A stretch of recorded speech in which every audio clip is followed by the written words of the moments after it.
Welcome back. My next guest had her life turned upside down when she was diagnosed with HIV in 1990 at the height of the AIDS crisis. She was raising 3 small children in Spokane at the time, and she knew she would face stigma and discrimination while just simply trying to survive. Julie Lewis is now reflecting on how that diagnosis changed her life with her new book, Still Positive. Julie Lewis, welcome back to New Day. You've been here 2 other times, I know. Thanks. But to talk about this book, this is the first. So tell us first, hearing that diagnosis, you had 3 kids, you were literally getting ready, you were packing up when you got that phone call to move across the country.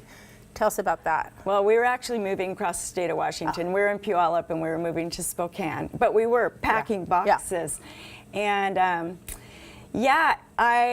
had a blood transfusion in 1984, so that's where the HIV came from. And it was my doctor who had delivered my oldest daughter, and he just said, one of the people who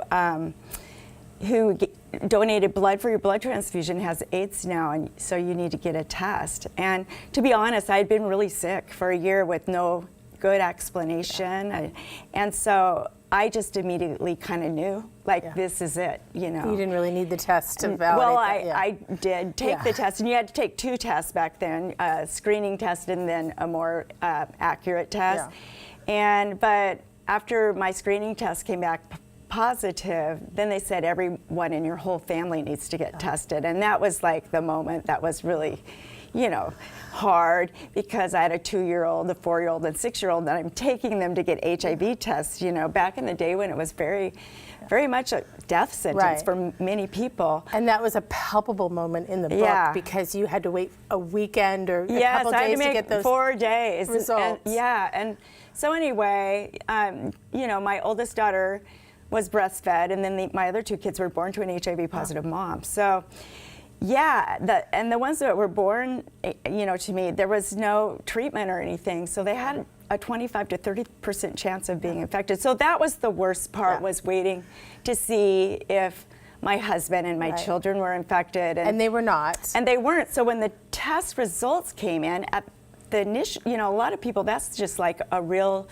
depressing, hard moment. For me, I was so relieved that it was just me, and where we're moving. I literally got in my moving truck after those results came and was like, let's go. I've done the hardest part, you thought? Well, in my mind, I was thinking, I can do this, by myself. And Scott's here if I die. It was just like, you just kind of do what you can with that kind of information. Tell me what it was like then going forward, raising a family through the trauma and the stigma, because you're also unwell at this point.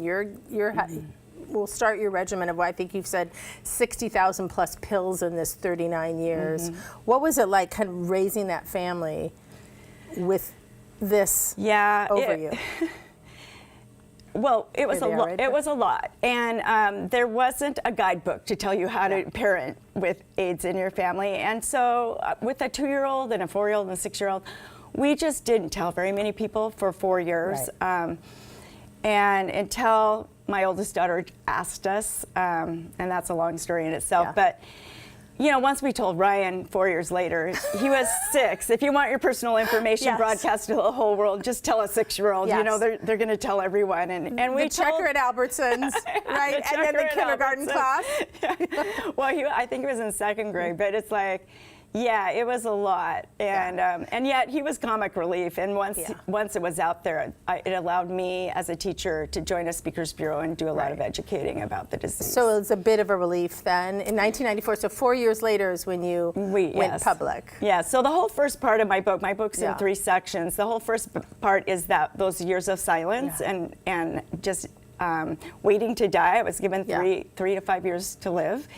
And then the middle section is this community of people on the Speakers Bureau that we were AIDS advocates together, and that was I tried to tell other people's stories, and I got permission to do that. But it's like I just wanted people, especially now where diversity is just. People seem to have permission right now to just be really mean to each other. And with 8 billion people in the world, we have to start celebrating diversity. And for us, our differences were our strength on that speakers bureau, you know. You talked about that 3 to 5 years. How your book is so full of hope in the sense, how do you wait to die yet fill 39 years with incredible hope? And I know some of it has to do with the 30-30 project and other things that you're doing. Well, I mean, it's a weird place to live your life. Having 3 little kids, it's hard to be sad because kids are great, you know, and I didn't want them to, even if I died, to remember me as a sad mother, you know. So, so they were a great distraction. I lived my life a little in denial. I would talk about the future even though I wasn't sure it was ever going to happen because I felt like that was better than nothing, you know. And then at the same time, I'm writing letters to my kids as for their adult self if I do die. So it was this kind of layered existence of trying to deal with reality, but not, you know, and trying to be positive. So that's the name, Still Positive. Give us a review on the 30-30 project. It was on your 30th anniversary of finding out you had AIDS. Anniversary not good. You decided to build 30 clinics for the 30 years. Tell us where we are now. Yeah, so in 2014 we launched the 30-30 project, and our goal was to fund the building of 30 healthcare facilities in areas that lacked healthcare access. And so we had the finances for that raised in 2019, but despite a couple COVID delays, our last 2 buildings, one in Kenya and one in India, are being built right now. So they should be done next year, so that will be a 10-year project. We ended up building 30 healthcare facilities with Construction for Change for 18 organizations in 9 countries. Oh, wow. Yeah.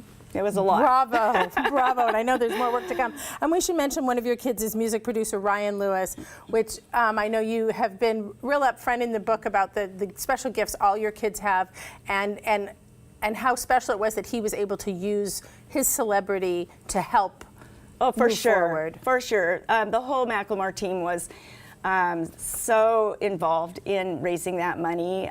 They actually added $1 per ticket called the +1 campaign. Wonderful. To all of their shows, not just for the 30-30, but for a couple other philanthropic organizations that they support. Yeah. Thank you so much. I can't recommend this enough. Can I say that all the proceeds from the book are going to a new fund we open, and all the proceeds, the net proceeds, will go to healthcare organizations working on access and equity. So, Legacy Project. Yeah, the 30-30 Project Legacy Fund. I love it.